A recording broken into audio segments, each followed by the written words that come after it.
So just dropping the wife off at the dealership. She's picking up her car from yesterday's video. It was good, quick repair. It wasn't too bad. Like sensors or something like that. All these cars these days have way too many gadgets and things on them. And it's like, the times we live in are really incredible. As far as like, we live in the fakest of times. Like the fakest of times. Like if you're halfway conscious, you're like, a lot of this stuff is fake, made up, propaganda, not true. Pick your favorite subject, there it is. One of my favorites, because I'm like a machine guy, like I'm into engines, I like boats, I like planes, like I'm just into that stuff. I don't know why, I've just always been into it. No one in my family was ever really into it. I'm just like into it. Like I just like that stuff. We've purposely made a decision in North America to produce less quality vehicles, cars, and et cetera, in the name of like the EPA, like in the name of like, oh, we want to do this for the environment, or you know, like all these different things. And I find the idea that politicians believe that they can regulate technological advance hilarious. My case in point is my favorite diesel, my favorite vehicle is my F-250 manual power stroke 7.3 like basic truck. Like I bought the thing with 62,000 miles. It was 6 years old, 6 or 7 years old, and I bought it for like 18 grand. And that was like a super reasonable thing to pay for something 6 years old, 60,000 miles, you know, relatively new to me, like 18 grand. The same vehicle today, you find yourself like a 6-year-old diesel truck, and you know, you can't even find manual. I mean, there might be a couple, but they're basically gone now. I think Dodge was the last one to make them. Like you're not paying 18 grand for the thing. You're paying like the 30s, 40s, and you've got with it all this exhaust emissions and junk on it. And my favorite case is like Ford, where the 7.3 diesel went away, came out of production, not because of emissions, which was the common thought, like, oh, why did they get rid of the 7.3? It worked great. Like they've been making it since like the late 80s. They made it all the way to like 2003, like early part of 2003. Why did they get rid of it? And the answer is like they went to the 6.0 because of California noise requirements.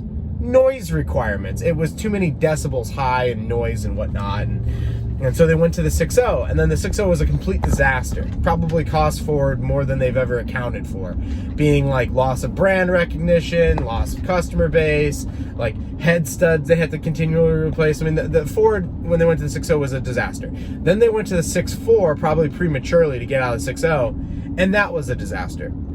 And they came out of the 6.4 like real quick. Remember the thing came out with twin turbos, and I was like, oh man, the 6.4 is coming out. And it was a disaster. And then they moved into the 6.7, which is probably something they've been working on since they had the 6.0. The 6.4 is probably like this, you know, thing in the middle to like, you know, buy time. And the 6.7 seems to be a great truck. I have a couple buddies with it. They love that thing. It's got all these emissions on it, all this DEF fluid. You got to wonder who sells DEF fluid, you know? Like, what's up with this DEF fluid stuff? But Ford made that decision because they chose to sell vehicles in California. Imagine if they had chosen to not tolerate California's bullshit and been like, okay, I guess Ford trucks won't be sold in California. Oh well. I'm sure it would have brought some legal lawsuits, some dealerships in California would be pissed. You know, there'd still be Ford, but there wouldn't be Ford, you know, diesel trucks. You'd have to buy the gas versions or whatever. But the idea that we served California because they're like a 15th top largest economy, worldwide economy, based on GDP numbers, and that most of these companies have bent to the will of California, using them as the example because it's literally the most progressive place on earth at the moment. And has been for quite a while. It's where Hollywood was. They had a lot of wealth really quickly, because when you have a developing economy and you start in the 1850s, 1840s, 1830s, when people started going west, go west, young man, right? Like the revolution happens in the 1780s and the 1800s, and people starts getting crowded. And by the 1810s, 1820s, you know, the pioneers start moving out west, and eventually they get to California, and it's, you know, they homestead the place, and the rest is history. You know, the gold rush happens. But the interesting thing about a place like California, like San Francisco in particular, is like the place really started to develop with the 49ers, like 1849. So really until like, you know, really until the 1840s, it's not really anything. Well, if you fast forward not even more than 70 years, you've got like the birth of Hollywood, and you've got you've got like all of these very innovative things coming out of there. You go forward 100 years into the future, and now you've got like tech. I mean, 110, 120 years, you've got Apple computers, and you know, in just such a short period of time, and it created so much wealth that they were able to get away with absolutely asinine things, stupid, unreasonable things. And you look at California now, we just passed the recall election with Gavin Newsom, where before the recall election, in his original election in 2018, the guy got 61.9% of the vote. Well, like yesterday, the guy got 63.2% of the vote. So the point is, he got more percentage of the vote post-pandemic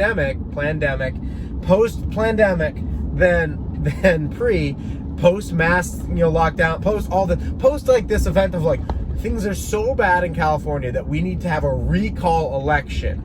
But actually, his percentage of the vote increased. And you just have to think to yourself and go, this is completely fake. Like, there's just no way that this is occurring. So the average American at this point in time is losing faith in all institutions, which I believe is a great thing, because I think the way forward here is we need to completely redesign the way all of these things function. Like, the idea that we have a U.S. Congress and that we have a couple of representatives based on weird state lines and weird state county lines and voter sects, and like where all these things are, and like, oh, well, you get 5 congressmen for this area, and every state has 2 senators, but you get this many. Like, the idea that we have a representative government, to me, is laughable and hilarious. If you were setting this up from the beginning right now, you wouldn't set it up how we have it set up. I mean, it got us to where we are, and like, we've got these roads and we've got these vehicles, but like, moving forward, what got us here isn't going to get us where we need to go. And I think what we're going to see is companies, maybe like a Ford, who go, look, we can't comply with everybody's stupid regulations. We're going to have to just make what we can make at a profit, like the 7.3 diesel, where people love it and it lasts forever and it's a good product and we make money on it and it's a reasonable product. I brought up my truck earlier because it was like 18 grand, 6-7-year-old vehicle, 62,000 miles. And it's something right now that you would buy for about that same money, with 200,000 additional miles on it, and needing paint and some work, because it's like you can't find it anywhere. Like, what are your options, right? Like, even the truck I'm in right now, like, this thing's like, upper 30s is like what this thing is worth. And you're like, it's a gas truck, it's a nice truck, it's like 3 years old, it's got 80,000 miles, but like, you really need to be paying 30? Like, this is something you should be able to buy for like, 20 grand. Like, it's what something like this, in my opinion, should cost. But it's got, we have all these just an example, there's like, Chevy hasn't gone crazy. Like, they've kept, this truck is basic. Like, I've had a lot of these types of trucks, and like, I had a 95, and like, this thing is not a whole lot different than the other one, but they're, almost 25 years or something like that apart, where it doesn't really have a lot of different features. We're really not going anywhere technologically, but the price of things are going up because we're complying with all these stupid regulations. And what's interesting is, like, these politicians have no understanding of basic economics, and I mean, supply and demand charts. And I'll link to a book called Economics in One Lesson. If you want to learn economics in about 2 or 3 hours, it's going to teach you 80% of what you need to know. Economics in One Lesson. It's an incredible book. But because of this, we live in this time where like, everything is so fake, where, oh, we can just mandate this. We can mandate battery technology. We can just mandate, that. And it's like, no, like the Chevy Volt is lighting on fire. Like, there's an article this morning. The Chevy Volt is continuing to light on fire. Like, the battery technology is not going to just magically improve because we have this mandate by 2030 we're going to have, X amount of electric cars. Like, it's not just going to happen. Also, the cobalt and nickel and silver and copper that you need for this stuff, like, has to come from somewhere. And you have to start that process relatively early to make that come from somewhere, because mining permits and like political jurisdictions and digging stuff out of the ground and like workers to do that, and like it's not like you can just be like, electric cars for everybody, and it just like happens. Like, there's a lot of things that need to occur to make that even possible. But I just think it's interesting, because if you're a conscious individual, you have to assume like, this is going to end so bad. And you could probably assume correctly and speculate in a way to profit on how this is going to end. Like I talk about silver a lot because it's a monetary metal, but it's also a metal needed for all these crazy mandates. And there's just not enough of it. Like we threw most of it away in landfills with Kodak films in like the 80s, you know, like most of it. And at the price that it's at, it doesn't make sense to go into landfills and get it. If you want to go recover the silver because you want to make silver batteries or whatever, you need it.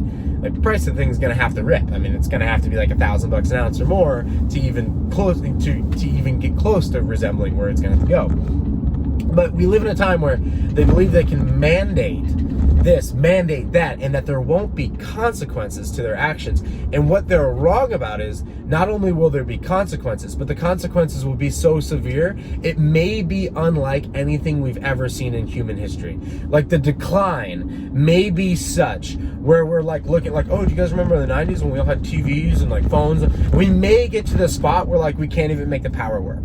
Like it's possible. I think it's unlikely. But it's possible because we did suck most of the sweet crude that was easy to the surface. We did take that out, right? So now we still have plenty of oil. We have an abundance of it, but we're shutting these things down politically. And I apologize for the road. They're redoing this one. This road's needed to be redone for so long. But like we're at this spot where they believe they can just mandate these things and shut these things down. But what they forget is that if we lose the ability, literally the technological ability to go down and get oil from 3,000 feet under the ground, like if we lose the ability to do that, then it won't be as easy as Rockefeller going out there with a horse and buggy and a couple of roughnecks and just trying to make it work. Like, hey man, let's just try to get some gallons out of the ground today, and then okay, we got some product sales, now we got some train cars, okay cool, now we're killing it, you know, 30 years later we're a monopoly.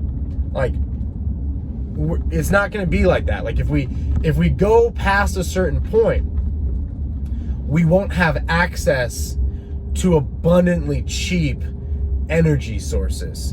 And so I'm all about getting off of these older energy sources and moving forward into electric and all those things. But it requires that you go from like a step 2 to a step 3 to a step 4. And we're trying to move into that step 4, that fully, you know, we go from like horse and buggy to like basic cars. I guess that's like step 2, right? Maybe we're at step 3, right? We're at step 3. You go from like a horse and buggy to basic vehicles to electric and better forms of transportation, to which we really haven't gone anywhere, we really haven't advanced that far.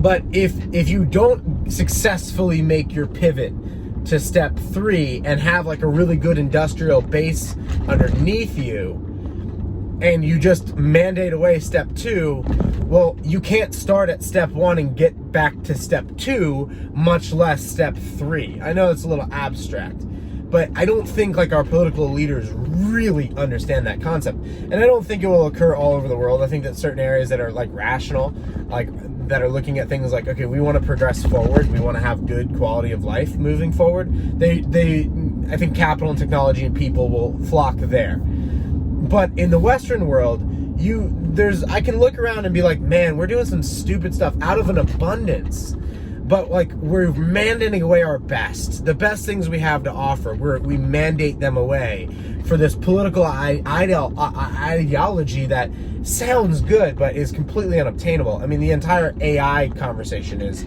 a complete farce. It's completely fake. Like, oh, there's going to be this AI and it's going to run the world. No, it's not.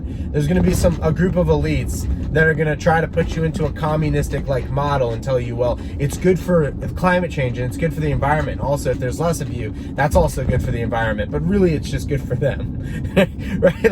Like they need to kill off a certain amount of the population, and they're not even shy about how they're doing it. They're just like, hey, mandate this, mandate that. And Jordan Peterson, to wrap this video, has an amazing point. We'll talk about this deeper in another video because it's probably not YouTube friendly. But when the National Socialist Party comes, not a YouTube friendly word, but the word for National Socialist Party is Nazi. That's the abbreviation for it. And so when they come, the chances are 98% that you will be one of them. And you're seeing that right now with people that are like, well, these people need to go to camps. These people need to be forced to take medication they don't want to take. These people are the problem. But, you know, if you just look at our current medical problems, the facts are what they are. We're up 300% cases from where we were a year ago. Now, either one, the numbers are literally that fake, probably partially true, or two, what they're medicating into people's arms is causing craziness, because if you had let it just run its course, it had died out. Also, if you'd, mandated away hamburgers and beer and cigarettes, you'd actually saved more lives last year from heart disease and cancer and all these other things than you're causing now. Actually, the suicide rate, if we really want to go down, the suicide rate is actually higher than the death rate of this thing. But nobody's paying attention to those numbers, because the whole point of this is to wreck your life by mandating what they want to mandate. I think personally it's all going to fall apart, and then there'll be a chance to rebuild this from the ground up. But like, it all falling apart quite literally means like you're going to see revolutions, you're going to see nasty things, you're going to see food shortages, you're going to see craziness. But anyway, deviated too far off from the original topic of Ford banning the 7.3 to yield to the whim of absolute idiots in California. But I think it's more likely that companies eventually become rational and go, yeah, we're not going to serve California. Screw them. And any other country or state that mandates that. We just don't need to sell that many vehicles. We just sell good vehicles to countries or counties or states that want good vehicles. And if they don't want good vehicles, then they don't get good vehicles. That's what it is. Because the superior technology is still the 7.3. Like the thing got 18 miles to the gallon. Like, mine gets 18 miles to the gallon. Like, there's a couple things that have been done to it, but it's nothing without mandates. I'm sure Ford engineers could have got that thing into the 20s. Good luck getting your DEF fluid 6.7 into the 20s. Good luck. But the goal is not really to reduce our dependence on fossil fuel or reduce our use of it. The goal is quite literally to increase it, while at the same time destroying the entire system, because that's what parasites do. And I just hope I make you conscious to this and make you aware of what's going on, so that, as things progress into craziness, maybe, we have a better starting point at coming out of this a little bit better than we otherwise would have, hopefully. So, hope you guys are well. See you on the next one.